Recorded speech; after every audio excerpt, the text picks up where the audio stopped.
Hello students, आज की इस वीडियो में आज मैं कक्षा 12 वाले विद्यार्थियों को अंग्रेजी सब्जेक्ट के लिए कुछ प्रश्न देने वाला हूं। आप लोगों का जो हिंदी पेपर है वो काफ़ी टफ गया था। मैंने बेसिक टॉपिक छोड़ दिया था और बेसिक टॉपिक के साथ साथ कुछ प्रश्न भी दिए थे, उनमें से बहुत सारे प्रश्न आए भी हैं। तो मैं आशा करता हूं कि इस वीडियो में भी मैं जो प्रश्न दूंगा वो आप लोगों की एग्जाम में आए। मुझे पता है कि आप लोगों के पास कोई ऑप्शन नहीं है कि क्या चीज़ पढ़े, कैसे पढ़े, किस तरीके से तैयारी करें। सभी के सभी यही सोच रहे हो कि तैयारी कैसे करें जिससे हमारा जो अंग्रेजी है वो आसानी से क्लियर हो जाए। तो मैं आपको सिर्फ थोड़ा-सा बेसिक टॉपिक बता सकता हूँ और मैं जो कहूँगा उसके हिसाब से आपको तैयारी करना है, क्योंकि पैसे जो है कभी भी बुक के अंदर से नहीं आता है, नहीं वो आपका परीक्षा बोध परीक्षा सार किसी में भी नहीं मिलेगा जो पैसे जाएगा। तो इससे अच्छा मैं जो दे रहा हूँ उसको पढ़ लो। जो निबंध बता रहा हूँ, जो लेटर बता रहा हूँ, जो डू एट डायरेक्टेड तुम्हें बताऊँगा, है ना? उन सभी चीज़ों को पढ़ लेना। भले इनमें से पैसे जो है वो ना आए, लेकिन बेस तो क्लियर हो जाएगा ना जब आप एग्जाम में जाओगे और देखोगे कि हाँ भाई कि ये जो है इसकी हमने तैयारी किया था, ये कुछ इस प्रकार से बनता है, ऐसे ऐसे बनता है। तो आपको पता रहेगा कि हाँ, इस प्रश्न को ऐसे बनाया जाता है। मतलब कुछ कुछ टॉपिक जो है वो आसान हो जाएगा। हिंदी में भी ऐसे ही हुआ था। बहुत से बच्चों ने देखा था वीडियो और हिंदी में भी थोड़ा सा आसान हो गया था। मुझे पता है कि वो अपठित गद्यांश नहीं आएगा, फिर भी मैंने आप लोगों को दिया था। अब यहाँ पे पैसेज, अनसीन पैसेज, उसी को हम अनसीन पैसेज कहते हैं, तो यहाँ भी वैसे ही है। तो जो दे रहा हूँ उसको कम से कम देख लेना, है ना? मैं अपनी ओर से बहुत ज्यादा कोशिश कर रहा हूँ कि मैं जो प्रश्न तुम लोगों को बता रहा हूँ वो 100% आए, और मैं अपनी ओर से बहुत ज्यादा ढूंढने के बाद जो जो प्रश्न मिला है मुझे उन उन प्रश्नों को दे रहा हूँ। ठीक है, तो चलो सबसे पहले पैसेज को देख लेते हैं। देखो पहला पैसेज है, soil is your garden naturals growing medium so it. ठीक है, इस नाम से आपको मिलेगा। ये एक पैसेज है, समझो बहुत बड़ा पैसेज। अब इस पैसेज को पढ़ने तो नहीं बैठोगे, पढ़ने बैठोगे तो आपका टाइम वेस्ट होगा, है ना? तो पैसेज का उत्तर कैसे देना है, तो सबसे पहले प्रश्न पे आते हैं। देखो 5 प्रश्न ऐसे रहेगा जो वस्तुनिष्ठ रहेगा, जैसे 4 ऑप्शन है या 3 ऑप्शन, 4 या 3 ऑप्शन रहेगा, 4 या 3 ऑप्शन रहेगा। और यहाँ पे ये जो है ये खाली स्थान है, समझो इसी खाली स्थान में इन चारों में से कोई एक इसका उत्तर होगा। ठीक है, ऐसी वे भी है, यहाँ भी 4 ऑप्शन है, इनमें से किसी एक में यहाँ पे लिखना है। और ये जो वस्तुनिष्ठ प्रश्न है कुल 5 प्रश्न आएगा। तो ये 2 हो गया, ये 3 हो गया, ये 4 हो गया और ये 5 हो गया। 5 आएगा, है ना? और हर एक एक एक नंबर का रहेगा, एक एक अंक का रहेगा। फिर 5 प्रश्न आपको देखने को मिलेगा जो प्रश्नों के उत्तर से संबंधित रहेगा। इस तरीके से 1 2 3 4 5 5 प्रश्न है। अब इन पांचों प्रश्नों के उत्तर आपको किससे ढूंढना है? पैसेज से ढूंढना है। तो इसमें जो शब्द लिखा है उससे मिलता जुलता कहीं ना कहीं शब्द आपको मिल जाएगा। ठीक है, उसी को क्या करना है, उठा के डायरेक्ट इसके उत्तर में लिख देना है। तो आपको इसी तरीके से करना है। ठीक है, 5 हो गए। अब 2 प्रश्न कहाँ से आएगा, तो 2 प्रश्न जो है वो मीनिंग वाला आता है। जैसे क्लाइमेट को क्या बोला जाता है और वेट को क्या बोला जाता है। तो इस तरीके से 12 अंक का आपका पहला पैसेज रहेगा। ठीक है, एक पैसेज बस नहीं देखना है, कम से कम 3 पैसेज देखना है और समझना है कि इसे कैसे बनाना है, किस तरीके से तैयारी करना है, जिससे जो नया पैसेज आएगा वो मुझसे बन जाए, समझो, है ना? तो अपने हिसाब से आपको देखना है। 3 ही पैसेज मैं अभी दे रहा हूँ, हालांकि मैंने सबसे शुरू में आप लोगों को 9-10 पैसेज दिया था ना। अब बस 3 पैसेज करना, ज्यादा नहीं, क्योंकि आपको पता है कि बाहर से आता है। तो बेस बस क्लियर रखो। ठीक है, ये एक पैसेज हो गया, to make our life meaningful ones, है ना? तो ये पैसेज को भी देख लेना और इस पैसेज को भी देख लो, सेम प्रश्न रहेगा। वस्तुनिष्ठ प्रश्न देखो, इसमें 3 ऑप्शन है, तीनों में से एक ऑप्शन यहाँ पे इसका उत्तर रहेगा। और इसी तरीके से 1 2 3 4 5 5 प्रश्न है। फिर यहाँ भी ये 5 रहेगा, यहाँ पे 6 दे दिया है, सिर्फ 5 रहेगा। ठीक है, 1 2 3 4 5।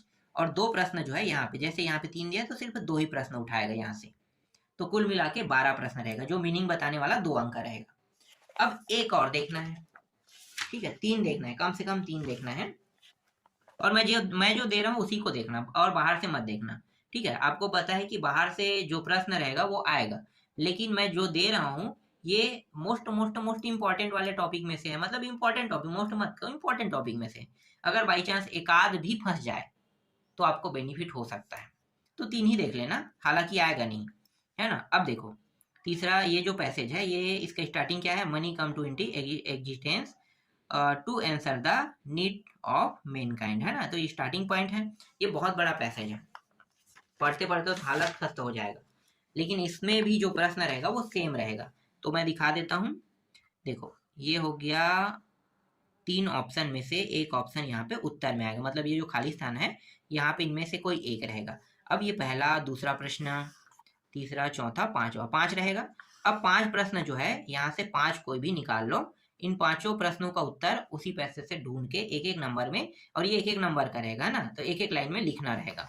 और 2 प्रश्न यहाँ पे मीनिंग बताने वाला रहेगा। देखो मीन सम इज, तो इसको डायरेक्टली है ना, अननाउन है, तो इन सब चीजों के बारे में पूछा जाएगा और आपसे आपको बताना है। तो 2 प्रश्न रहेगा। तो समझ गए कि इस टाइप के प्रश्न आपको 12 अंक के देखने को मिलेगा। अब दूसरा टाइप का देखते हैं जो 8 अंक का आएगा।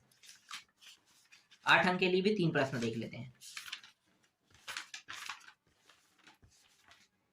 3 प्रश्न। मैं चाहता हूं कि आप लोगों का जो एग्जाम है वो बहुत ही, एक मिनट यार वो वापस आ गया, बहुत ही आसानी से, मतलब आप अच्छे नंबर भी लेकर आओ और बहुत आसानी से निपट जाए, है ना। तो मैं चाहता हूँ कि आसान ही रहे पूरा एग्जाम। देखो ये जो पैसेज है, ठीक है, इसमें क्या पूछा है, read flowing passage carefully and answer the question given below it. ठीक है, तो इसे ध्यान से पढ़िए कह रहा है। ठीक है, ये तो सब रहता ही है, ध्यान से पढ़िए। अब पूछा क्या गया है उसका उत्तर यहाँ पे देखो, 2 प्रश्न रहेगा, पहला और दूसरा। पहले में आपको क्या बताना है, ये जो पूरा पैसेज है इसका नोट मेकिंग करना है। ठीक है, नोट मेकिंग यहाँ पे लिखा है, देखो पैसेज नोट मेकिंग, और 4 अंक का रहेगा। ये जो प्रश्न है ये वाला टॉपिक 4 नंबर का और दूसरा भी 4 अंक का, तो 4 अंक का रहेगा। तो 4 अंक में आपको 4 टॉपिक ढूंढना है और 4 टॉपिक के अंदर कम से कम 2-2 या 3-3 टॉपिक लिखना है। जैसे कि मैं यहाँ पे दिखा देता हूँ नोट मेकिंग कैसे करते हैं। देखो ये जो है, ये I am found of playing cricket, cricket के गेम के बारे में है ना। तो क्रिकेट में दो साइड होता है, एक बैट्समैन होता है, एक बॉलर होता है। बैट्समैन जो है वो बॉलिंग कर रहा है उसके द्वारा बॉल फेंकने से जितना रन बनाएगा उसको एक साइड में लिखना है, और जो बॉलर होता है जब वो उतरेगा बैट्समैन दूसरी पाली में तो उसके बारे में लिखना है। तो इसी के लिए नोट्स मेकिंग बनाया जाता है। देखो फाउंड ऑफ प्लेइंग क्रिकेट लिखा हुआ है, तो यहाँ पे देखो खेल खेल रहा है, तो एक बॉलर है ना। तो ये जो मेन है, जैसे यहाँ पे हम कह सकते हैं बॉलिंग करने वाला, जैसे कि मैं ही हूँ, तो मैं क्या हो गया, मेन मेन मेन लीड में आ गया ना। तो मैं अपने बारे में बता रहा हूँ कि हाँ भाई मैं एक बॉलर हूँ और मेरी टीम जो है बॉलिंग कर रहा है, और दूसरी टीम जो है वहां पे मैं बॉलिंग कर रहा हूँ, तो दूसरी टीम जो है वो बैटिंग कर रहा है। तो जो बैटिंग कर रहा है जिसके लिए मैं बॉल डाल रहा हूँ उसका नाम यहाँ पे दिया है, जैसे कि यहाँ भी दिया है ना। तो यहीं से पूरा टॉपिक उठाया जा रहा है, तो यहाँ पे नाम दिया है तो उसका नाम लिख दिए, है ना। ये 2 हो गए, 2 काफी है। 2 लिख दोगे, एक पॉइंट यहाँ पे लिखोगे कि हाँ भाई ये प्लेइंग क्रिकेट से है, एक बॉलिंग और ये। ठीक है, तो ये 2 में आपको 1 नंबर मिल जाएगा। कम से कम 2 या 3 तो होना ही चाहिए, और एक और बढ़ाओगे तो ये 3 हो जाएगा। और इसी तरीके से और तुम्हें लगता है कि हाँ भाई एक टॉपिक और चुन सकता हूँ, 4 हो जाएगा। फिर इसके बाद देखो ये अगला टॉपिक हो गया, ये सेकेंड सेक्शन है ना। सेकेंड सेक्शन के अंदर भी 3 टॉपिक रख दिया गया है, तो 3 कम से कम तो होना ही चाहिए, 2-3। फिर ये तीसरा हो गया, तो हर एक में एक नंबर इसमें मिल जाएगा, 1 नंबर इसमें, 1 नंबर इसमें।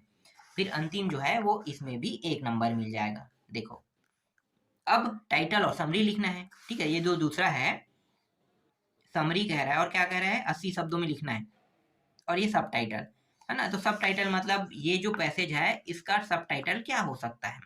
तो देखो ये अपने हिसाब से इन्होंने क्या लिख दिया है, ए मेमोरेबल क्रिकेट मैच। अब क्रिकेट मैच भी बस लिख सकते हो, है ना, क्रिकेट मैच भी इसका नाम हो सकता है, लेकिन ये थोड़ा मजेदार करने के लिए मेमोरेबल शब्द का उपयोग किया है। अब यहाँ पे इन्होंने क्या किया, देखो ये पूरा टॉपिक इसी को काट काट के लिखा है और कुछ नहीं किया, काट काट के लिखा है। जैसे कि यहाँ पे क्या हुआ है, यहाँ पे ये क्रिकेट खेल रहा है ना, तो once I play a cricket match करके बना दिया है। और उसके बाद जो बैटिंग कर रहा है, जो विकेट कीपर है, बॉलिंग कर रहे हैं, कितने रन बना रहे, कितने रन से जीता है, ये पूरा टॉपिक यहाँ पे भर भर के लिखा हुआ है। इसे जब आप तुम पढ़ोगे तो तुम्हें समझ में आ जाएगा। तो एक तो ये हो गया पैसेज से नोट मेकिंग कैसे करना है। हालांकि मैं इसे पूरा समझा था, लेकिन समझाने के लिए इतना समय नहीं है और तुम लोग देखोगे भी नहीं, इसलिए मैं इसे समझा नहीं हूँ। मैं बस बता रहा हूँ कि इस टाइप के प्रश्न आएंगे, तो तुम लोग को खुद इसे आसान करना है ना। अब ये दूसरा देखो, ये बहुत बड़ा पैसेज है। अगर बड़ा पैसेज आ गया और उसे नोट मेकिंग करने के लिए कहेगा और साथ ही साथ समरी निकालने के लिए, तो ज्यादा टफ हो जाएगा। तो देख लो, एक बड़ा देख लेते हैं। There are 2 problem which cause great worry to our educational क्या है, हाँ एजुकेशनलिस्ट। ठीक है, तो ये एक है। अब इसमें भी सेम करना है ना। तो 4 तो टॉपिक होना ही चाहिए, बहुत बड़ा है तो भी आपको सिर्फ 4 पॉइंट ही लिखना है। ठीक है, नोट मेकिंग देखो ये है 4 अंक का, ये रहेगा जिसमें आपको नोट मेकिंग करना है। हेडिंग पहले लिखना है, ये जो पहला नाम है ये हेडिंग को प्रदर्शित करता है ना, हेडिंग हो गया। अब इस हेडिंग के अंदर आपको क्या लिखना है, 3 टॉपिक कम से कम लिखना है, जैसे कि यहाँ पे लिखा गया है। वैसे यहाँ भी दूसरा में भी इसके अंदर में 3 टॉपिक, तीसरा में भी 3 टॉपिक, और चौथा में भी 3 टॉपिक, इतना काफी है। 5वां और 6वां करने की जरूरत नहीं है। ठीक है, क्योंकि हर एक में एक एक नंबर मिल रहा है, तो चार चार टॉपिक लिखेंगे, 4 नंबर मिल जाएगा। तो 4 टॉपिक ही लिखना है।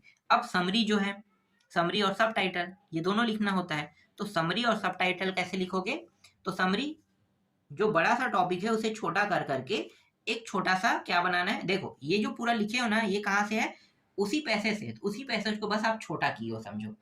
जो 80 शब्दों में आपको लिखना है, तो 80 शब्दों में इसे बस लिखना है और एक सब टाइटल निकाल देना है। जैसे कि ये एजुकेशनल से संबंधित है ना, तो प्रॉब्लम है ना, तो एजुकेशनलिस्ट ऐसे कुछ यहाँ पे दे दिया सब टाइटल, समझो। ये हो गया। एक और देखना है, 3 कम से कम देख लो, 3 कोई भी देख लेते हैं सडनली, है ना।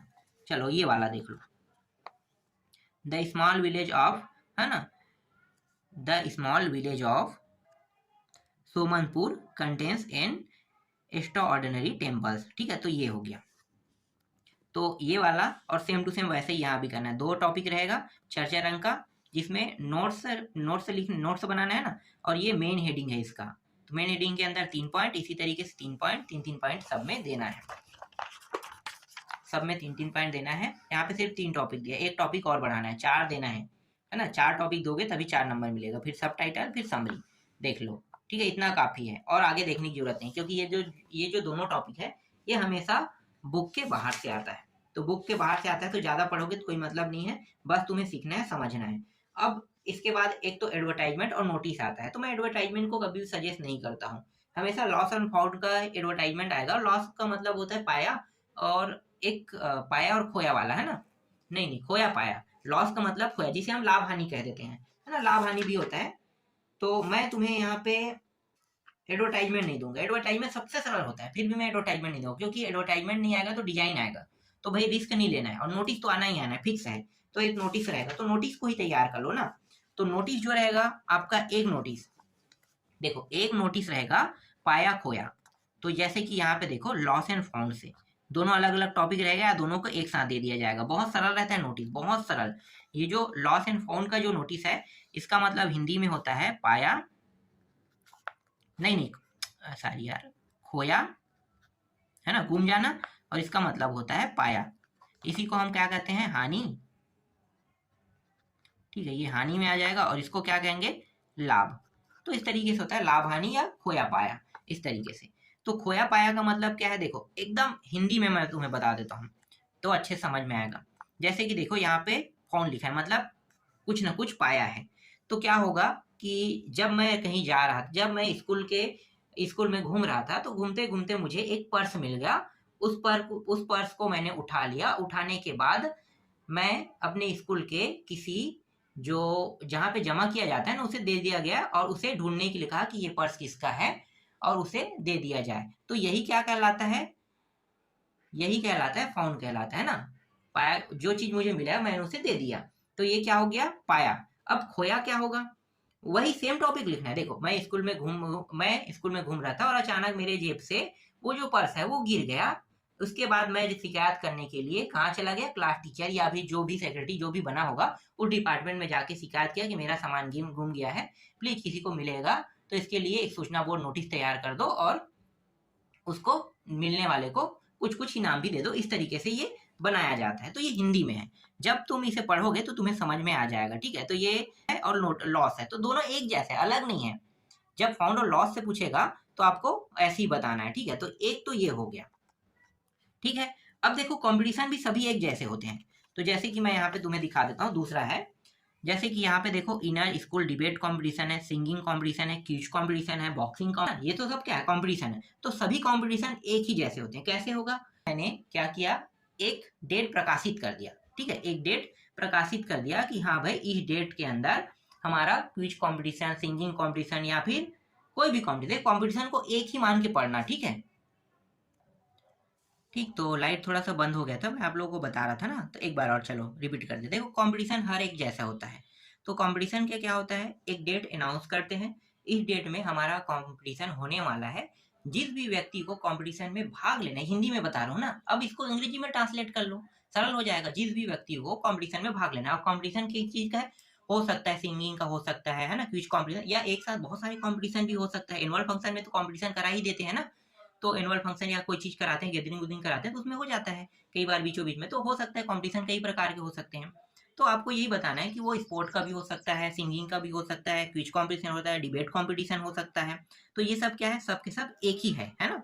तो इसके लिए जो भी पार्टिसिपेट करना चाहते हैं वो इस डेट तक के अपना नाम दे दे, इसके बाद नाम नहीं लिया जाएगा, बस इतना ही लिखना है। नोटिस इतना ही लिखा जाता है। देखो नोटिस बहुत सरल रहता है, मैंने पूरा बता दिया। अब आप लोगों को इसमें पूरा नंबर मिल जाएगा अगर ध्यान से समझोगे तो। आपको करना क्या है, आपको गूगल ट्रांसलेट में जाना है, हिंदी में नोटिस को कैसे बना, देखो नोटिस जब भी बनाओगे तो पहले स्कूल का नाम, जैसे स्कूल से है, स्कूल से निकाले तो स्कूल का नाम लिखोगे, नोटिस बोर्ड, नोटिस लिखोगे, फिर जो कंपटीशन जो भी चीज करा उसको लिखोगे, फिर यहाँ पे डेट वुड भी लिखते हैं ना, तो डेट वुड यहाँ पे डाल देना, यहाँ पे नहीं, डेट हमेशा ना यहीं पे डाल देना, नोटिस के नीचे। ये नोटिस के नीचे आज जो डेट है वो प्रकाशित हुआ है तो नोटिस के नीचे डाल देते हैं। या नहीं डालोगे तो यहाँ पे डाल दोगे। देखो 2 डेट आपको डालना जरूरी है, क्योंकि जो कंपटीशन होगा और जो प्रकाशित होगा, देखो एक तो प्रकाशित डेट होता है, तो प्रकाशित डेट को यहाँ पे डाल देते हैं, चलो यहाँ पे डाल देना, हमेशा यहीं पे डालना है ना, प्रकाशित डेट यहाँ पे डालते हैं, यहाँ पे डाल देना। अब प्रकाशित डेट हो गया, अब ये जो कंपटीशन होने वाले इस डेट में और इस डेट से इस डेट के बीच में अपना नाम दर्ज करा सकते हैं। और यहाँ पे नीचे में क्या लिखा जाता है, कल जो कार्यक्रम कराने वाला होता है उस सेक्रेटरी का नाम लिखा जाता है, तो यहाँ पे सेक्रेटरी का नाम लिखा हुआ है। और ये प्रकाशित हुआ, देखो यहाँ पे नहीं डाल रहे हो डेट, तो यहाँ पे डालोगे, है ना। तो दोनों में से एक जगह तो डालना, ज्यादातर बेटर होता है कि यहाँ पे डालना, ठीक है, यहाँ मत डालना, यहाँ भी दिया तो यहीं डाल देना, ठीक है। तो देखो 3-4 प्रश्न को मैंने एक ही में बता दिया, है ना, कॉम्पिटिशन से संबंधित। और एनुअल फंक्शन का कह देगा तो वो कैसे होगा भाई, एनुअल फंक्शन भी एक प्रकार से कंपटीशन जैसा ही है, इसको भी ऐसे ही करो कि भाई हमारे कॉलेज में या स्कूल में एनुअल फंक्शन होने वाले हैं, एनुअल फंक्शन का जो दिनांक है, जो डेट है, वो इस तारीख को निर्धारित किया गया है। जितने भी सीनियर सीनियर जो सीनियर कह सकते हैं ना, तो सीनियर जो स्टूडेंट है वो सभी के सभी इस डेट में एनुअल फंक्शन या गैदरिंग कार्यक्रम या फिर जो भी कार्यक्रम हो उसमें पार्टिसिपेट नहीं, उसमें आना उनका अनिवार्य है, ऐसे कुछ बनाना है ना, क्योंकि वो आएगा ही आएगा, क्योंकि उन्हीं के लिए करा रहे हो ना। तो जो फंक्शन एनुअल फंक्शन, उनको विदाई समारोह करा रहे हो, तो विदाई समारोह क्या एनुअल फंक्शन ही तो है ना। तो एनुअल फंक्शन है तो वो चीज बनाने पड़ेगी, आना अनिवार्य है और इस डेट में होगा, इस डेट में आप लोगों को विदाई दिया जाएगा। तो यही होता है, ठीक है। तो एनुअल फंक्शन इस तरीके से, तो आपको इसी प्रकार से बनाना है। समझ में आ गया। यहाँ पे मैंने जो बताया हिंदी में, बस आपको क्या करना है, गूगल ट्रांसलेट जाना है, अंग्रेजी में ट्रांसलेट हो जाएगा, सरल शब्दों में देगा वो, और सरल शब्दों वालों को याद कर लेना। देखो यहाँ पे बेनिफिट मैं देते जा रहा हूँ, जितना बेनिफिट मिल रहा है सब ले लो, है ना। देखो कल्चरल, यहाँ पे देखो कल्चरल वाला दिया है, फोरम, भाई वही तो है कल्चरल फोरम, और क्या है, ठीक है, ये तो पता है ना। तो मैंने जो बताया उसी हिसाब से पढ़ो नोटिस को, आपका 100% नंबर फिक्स हो जाएगा, तो 4 नंबर यहाँ से मिल जाएगा। अब आते हैं लेटर पे। देखो लेटर पे क्या आएगा मुझे भी नहीं पता है, लेकिन मैं अपने हिसाब से दे रहा हूँ, मुझे खुद नहीं पता है लेटर क्या आएगा, लेकिन लेटर में कुछ देखते हैं, मिल जाए तो मजेदार लेटर, मजेदार लेटर तो मिलना ही चाहिए। देखो मजेदार लेटर में अगर देखते हैं तो एक तो है ये 2022 में आया हुआ है, ये लाउड स्पीकर से है, कौन सा आएगा मुझे नहीं पता है ना, लेकिन इतना तो पता है कि जैसे कि कलेक्टर को लिखने के लिए टू द कलेक्टर है ना, जैसे रायपुर का है तो रायपुर का है, दुर्ग का है दुर्ग, बेमेतरा साजा बेला जो भी हो, उसके बाद क्या है लाउड स्पीकर। तो यहाँ पे पूरा विषय भी लिखा रहता है, विषय के बाद ये अंदर में जो लिखने वाला टॉपिक होता है यही बस अलग रहता है। तो इसको हिंदी में ट्रांसलेट करना अच्छे से समझने के लिए, अगर ये टफ लैंग्वेज लग रहा है तो हिंदी में लिखने के बाद ट्रांसलेट करके अंग्रेजी के शब्दों में उसे अच्छे से याद कर लेना, सरल शब्दों में गूगल ट्रांसलेट में दे देता है, तो उसका उपयोग कर सकते हो, ठीक है। ये हो गया एक, ठीक है। हो सकता है यहाँ पे कुछ चेंज कर दे, इसके जगह में लाउड स्पीकर के जगह में वही सफाई वाला भी दे दे, तो सैनिटरी कह के, है ना, ऐसा भी दे सकता है, और यही कलेक्टर को ही संबोधित करने के लिए कह दें। तो आपको ये चीज समझना होगा कि भाई लेटर जो होता है वो एक जैसे ही रहते हैं, बस ये जो अंदर का टॉपिक है वही बस बदलेगा। मेरे हिसाब से ये अच्छा प्रश्न है, मेरे हिसाब से आ भी सकता है। देखो तुम लोगों के पास कोई ऑप्शन नहीं है, अब मैं क्या कर सकता हूँ भाई, तुम अपने हिसाब से क्या चीज पढ़ोगे, या तो ट्रांसफर सर्टिफिकेट का पढ़ोगे जो आता नहीं है, पहले आता था 12वीं में, तो ये सब चीज छोटा मोटा हो गया है ना, छोटे मोटे जो है 10वीं का एग्जाम का नहीं आता है, देख लेना तभी से ट्रांसफर सर्टिफिकेट हो जाए आ जाए बाई चांस। और एक ये है, ये जो है 2021 और 23 में है, इसलिए मैं इसे ज़्यादा इंपॉर्टेंट मान रहा हूँ। तो इसमें पूछा क्या गया एक बार पढ़ लेते हैं ना, ये कमिश्नर को लिखना है चेन्नई कॉर्पोरेशन है ना, complete about the poor sanitary. देखो ये सफाई वाला है, यही मैं बोल रहा था ना, सफाई वाला भी आ सकता है। तो कलेक्टर को ना लिखकर इसी तरीके से कमिश्नर को लिखने के लिए कह देगा।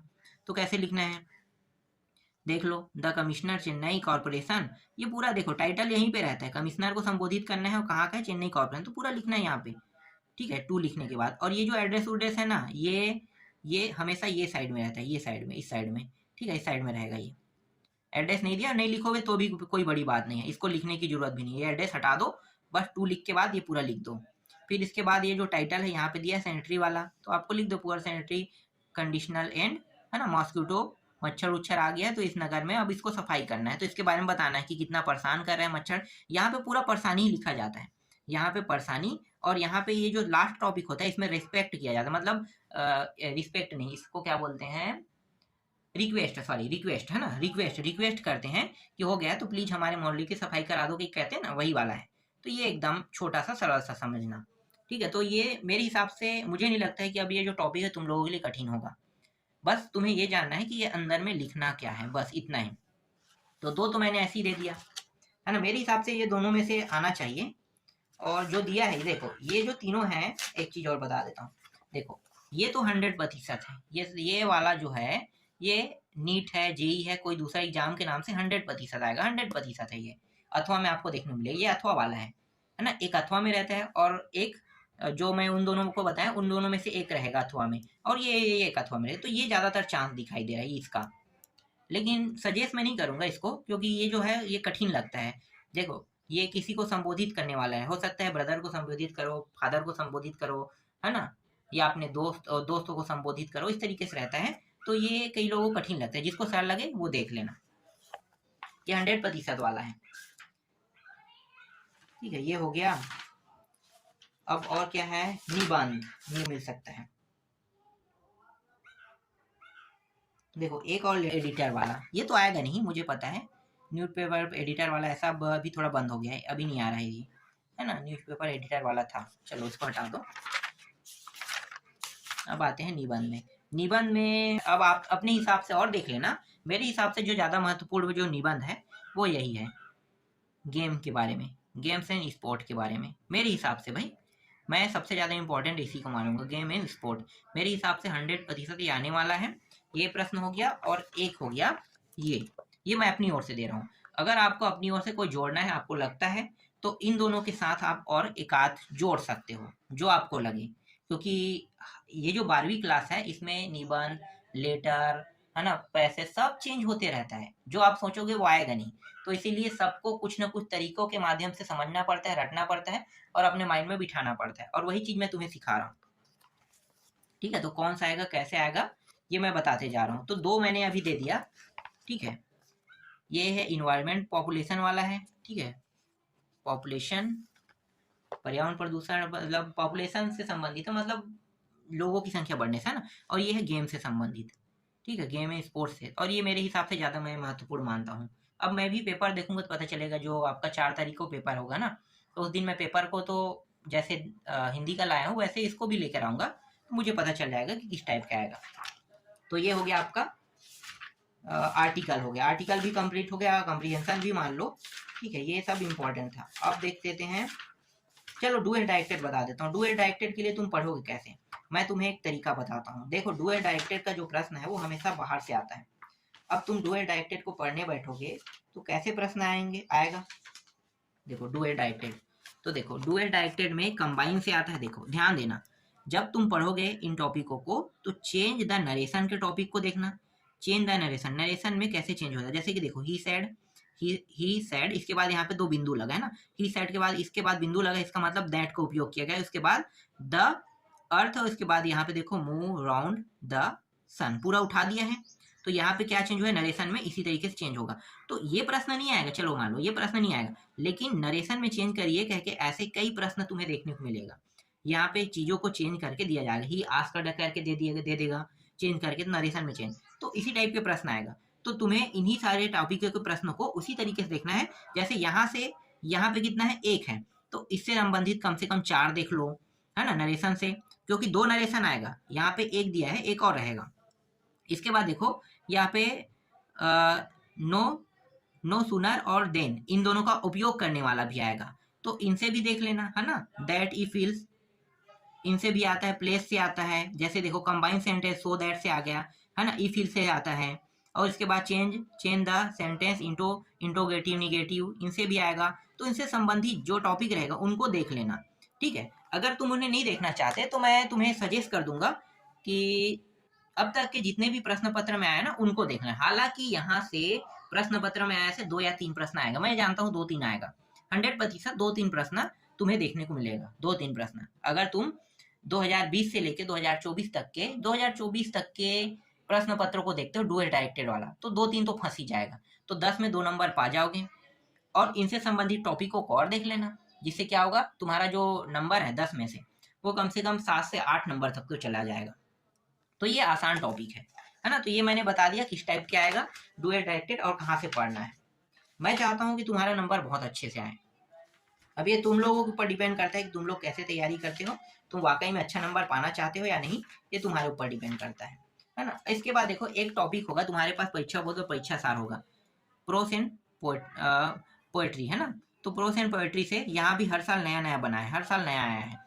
तो इसको भी मैं अब कहूँगा तो नहीं सजेस्ट करूँगा, तो ये भी मैं सजेस्ट नहीं कर सकता हूँ, लेकिन ये छोटा पैसेज रहेगा और इसमें 5 प्रश्न रहेगा। जैसे कि देखो यहाँ पे सभी वस्तुनिष्ठ है, 4-5 प्रश्न रहेगा, 4 या 5 नंबर की आता है, कितना है, 4 का आता है, 5 का नहीं आता है, हाँ 4 का आता है। 4 प्रश्न रहेगा और इन्हीं में से उत्तर को ढूंढ के, ये जो चारों में से एक ऑप्शन इसका उत्तर रहेगा। तो ऐसे प्रश्न भी एक प्रश्न आएगा जो पैसे से संबंधित रहेगा, है ना, प्रोस रहेगा जो आपके अध्याय से संबंधित है। तो मैंने कम से कम आप लोगों को 7-8 दिया था, देख लेना उस 7-8 को, आ जाए तो अच्छी बात है, इनमें से कोई एक उठा दे तो एक एक हर सेट में, और नहीं उठाएगा तो देखो भाई मैं जो दे रहा हूँ वो तो नहीं आ रहा है, तो कोई भी बुक ढूंढ लो, कुछ भी ढूंढ लो, नहीं मिलेगा वो प्रश्न। अगर मैं दे रहा हूँ वो मिल गया तो सब में मिलेगा, यही बात है ना। तो इसलिए मेरे द्वारा जो दिया गया प्रश्न है उसे ज्यादा प्रेफरेंस दिया करो।